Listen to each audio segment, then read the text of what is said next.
The Great Israel Project continues. It's not a conspiracy theory. The Zionists will come on Twitter, they'll come in the YouTube comments and say, no, that's just Palestine propaganda, it's just anti-Semitic propaganda, all of this nonsense.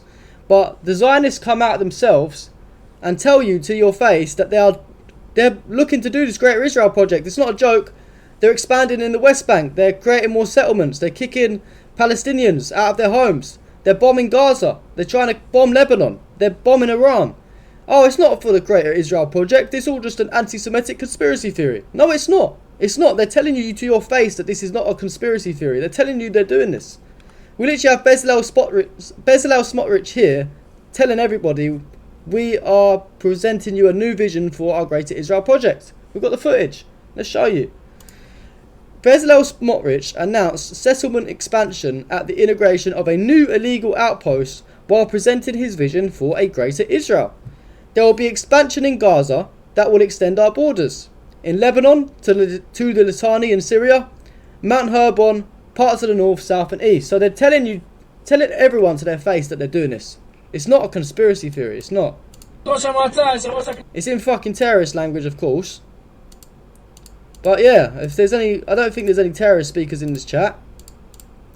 And yeah, you get the point. Someone can go translate if you want. This is what they're saying. They want this Great Israel Project to begin. They want to get the ball rolling. This is what they do.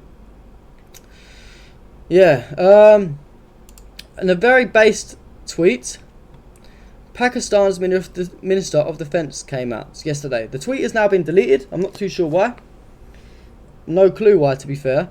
But he said, Israel is evil and a curse for humanity. While peace talks are underway in Islamabad, genocide is being committed in Lebanon.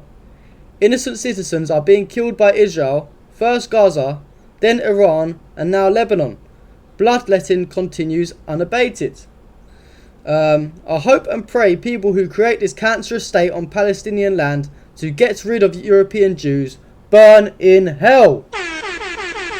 Fucking hell, what a statement. What a statement from Pakistan's Minister of Defence.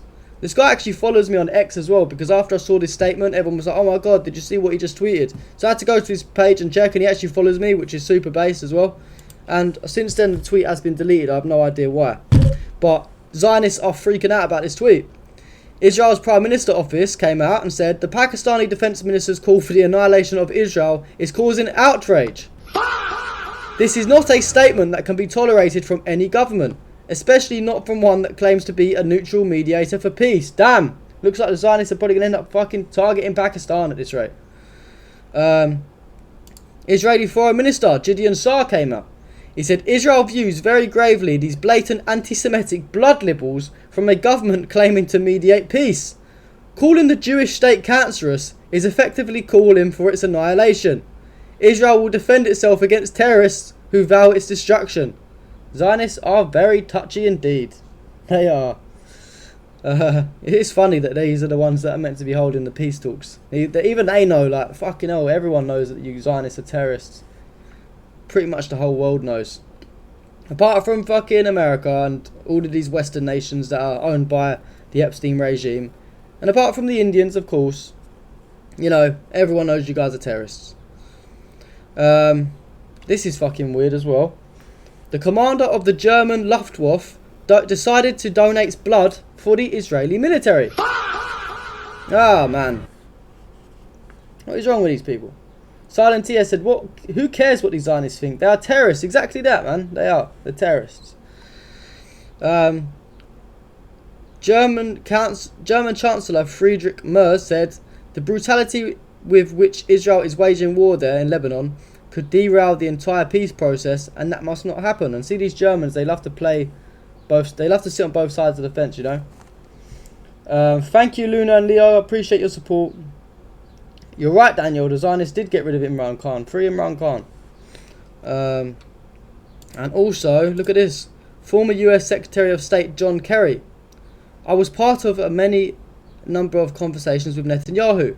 A question was asked, pitching the US strikes in Iran?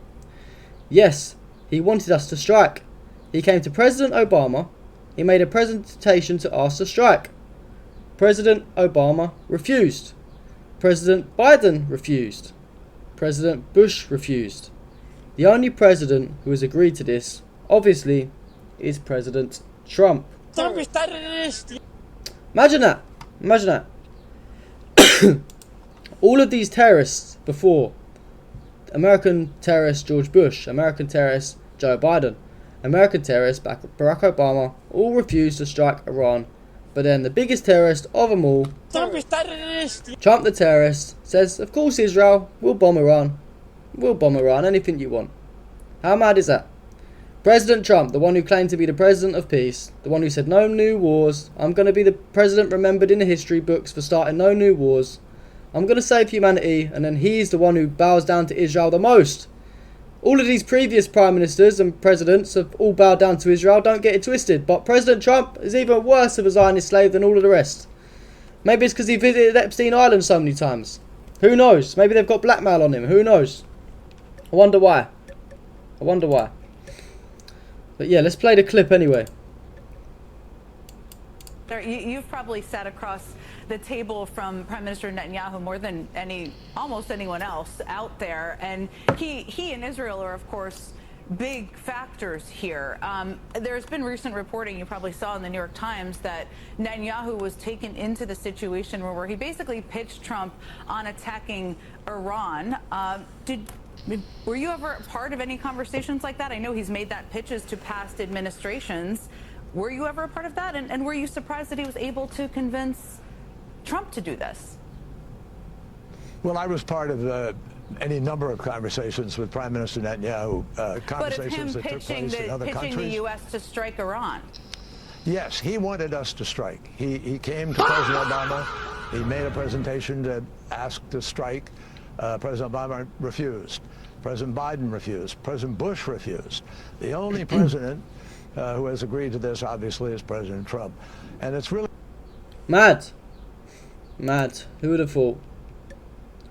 Who would have thought the president of peace would be the only president out of all of the other terrorists to take it that step further and strike Iran?